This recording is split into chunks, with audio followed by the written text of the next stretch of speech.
I never meant to become known as the restaurant owner who keeps a table for lonely hearts. It just happened, like most meaningful things in life do gradually, then all at once.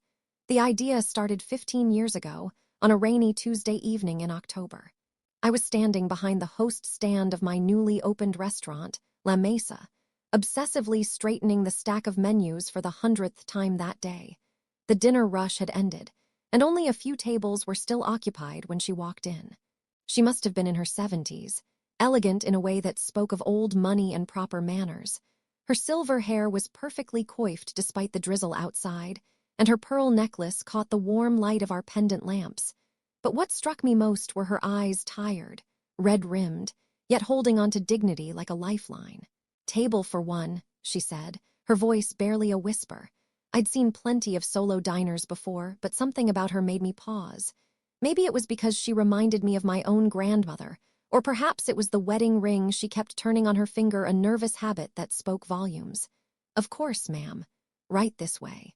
I led her to our best table, the one by the window with a view of the small garden we'd managed to create behind the restaurant. It was usually reserved for couples celebrating special occasions, but something told me she needed it more than anyone else that night. As I pulled out her chair, she looked up at me with those wounded eyes. "My Henry and I used to come here every Tuesday," she said, smoothing her napkin across her lap. "Well, not here exactly to the Italian place that used to occupy this building. For 37 years, same time, same table." She glanced at the empty chair across from her. "He passed away last month." My throat tightened. "I'm so sorry," I managed to say, meaning it more than she could know. "Would you like to tell me about him?" That night, between courses and during quiet moments when I could step away from my duties, Mrs. Eleanor Thompson told me about Henry. About their first date at a long-gone Italian restaurant in 1962, where he ordered spaghetti and managed to splatter sauce all over his best white shirt. About their wedding in '63, and how they'd built a life together, marking every Tuesday with a dinner date, no matter what life threw at them. "Even during the blizzard of '78, she said, dabbing at her eyes with her napkin, "Henry walked 3 miles through the snow because he refused to break our tradition. The restaurant owner thought we were crazy, but he served us anyway, just us in that empty dining room while the snow piled up outside. When it came time for dessert, I brought her our tiramisu on the house. She took one bite and started crying. 'It tastes just like the one they used to serve,' she said. Henry always said you could judge a restaurant by its tiramisu." As she was leaving, she hesitated at the door. "Thank you," she said. "I wasn't sure I could do this come out to eat alone, but I needed to. Henry wouldn't want me to stop living just because he's gone." I watched her walk away into the misty evening, and something shifted inside me. That night after closing, I sat at that same table with a glass of wine and my accounting books, but I couldn't focus on the numbers. Instead, I found myself thinking about all the people out there like Mrs. Thompson, people who needed a place to feel less alone. The next morning, I made a decision. Table 7 would always be available for solo diners, not just available, reserved for them. I had a small brass plaque made, "The last table reserved for solo guests." When my staff asked about it, I simply told them about Mrs. Thompson and they understood. Word spread slowly at first. A widow here, a divorced man there, traveling salespeople far from home. They'd come in, hesitant and apologetic, and I'd watch them relax when they saw the plaque. "You mean I won't be taking up space meant for a bigger party?" they'd ask, relief evident in their voices. But it wasn't just about giving them a place to eat. It was about giving them a place to be seen, to be heard. I made it a point to spend time with each solo diner who seemed open to conversation, and my staff followed suit. We became collectors of stories, keepers of memories. There was Michael, the retired English teacher who came in every Friday after his wife moved into a memory care facility. "She doesn't remember me anymore," he told me one evening, "but I remember enough for both of us." He'd order 2 glasses of wine, one for him, one for the empty chair across from him, and tell me about their adventures teaching in South America in the '70s. Sarah, the young lawyer who'd moved to the city for her dream job, started coming in after work. "My mom always told me to treat myself to nice dinners," she said, "but I felt so awkward doing it alone until I found this place." She'd bring briefs to review, but usually ended up in long conversations with our waitstaff about everything from constitutional law to reality TV. Then there was Jorge, the truck driver who discovered us during a routine stop. He loved that he could get a proper meal and real conversation instead of another lonely night at a diner. "You know what's funny?" he said once. "I spend all day alone in my truck, but this is the first time all week I haven't felt lonely." The last table became something of a legend in our city. Travel blogs wrote about it, local news did features, and sometimes people would come just to see it. But I was strict about its purpose. It was for those who truly needed it, not for curiosity seekers or Instagram photographers. Mrs. Thompson became a regular, coming every Tuesday just like before. Over the years, I watched her heal, saw her smile return. She started bringing books to read, then her knitting, and eventually her iPad where she'd show us pictures of her grandchildren. "Henry would have loved this," she'd say, looking around at the other solo diners at nearby tables. He always hated seeing people eat alone. The table worked its magic in unexpected ways, too. Two of our regular solo diners, both widowed. Both former teachers found themselves dining at adjacent tables one evening. They started talking about their shared love of classical music, and 6 months later, they held their wedding reception at the restaurant. They still come in separately sometimes, though.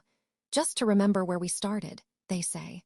"Not everyone understood what we were doing. Some business consultants told me I was wasting prime real estate, that I could make more money turning it into a four-top. A few customers complained about solo diners getting preferential treatment, but I stood firm. Some things are more important than maximizing profit." The real impact of the last table often showed itself in small moments. Like the night a young man came in, clearly devastated, and told us he'd just been dumped. Our bartender, Maria, spent her break sitting with him, sharing stories of her own heartbreaks and eventual healing. 2 years later, he brought his new fiancée to the restaurant and specifically requested not to sit at the last table. "I'm not alone anymore," he said, beaming. Or the evening, when a woman celebrating her first birthday after her divorce broke down crying when she saw the plaque. "I've been dreading this day," she told me. But somehow, seeing that table made me feel like I was exactly where I was supposed to be. The table has taught me more about human nature than my 40 years in the restaurant business. I've learned that loneliness comes in many forms, some temporary, some permanent, all valid. I've learned that people are incredibly resilient, especially when they're given the space to be vulnerable. And I've learned that sometimes the simplest gestures can have the most profound impact. We've had to replace the chairs at table 7 more times than I can count. They get more use than any other seats in the house. The brass plaque has developed a warm patina from countless hands touching it for reassurance. The table itself bears invisible marks of thousands of stories shared over countless meals. Last year, when Mrs. Thompson passed away, her family held a small memorial gathering at the restaurant. They insisted on sitting at other tables, leaving the last table empty in her honor. Her granddaughter told me that in her final days, Mrs. Thompson had said the restaurant helped her learn how to be alone without being lonely. "That table," she'd said, "gave me permission to keep living. Sometimes, late at night after we've closed, I sit at the last table myself. I think about all the people who have sat there, the grieving, the healing, the traveling, the transitioning. I think about how many times I've heard someone say, 'I didn't know how much I needed this until I found it.' Running a restaurant is hard work, and there are days when I question every business decision I've ever made. But I never question the last table.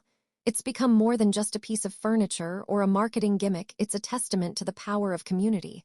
A reminder that even in our most solitary moments, we're not truly alone." Yesterday, a young woman came in, clutching a worn notebook.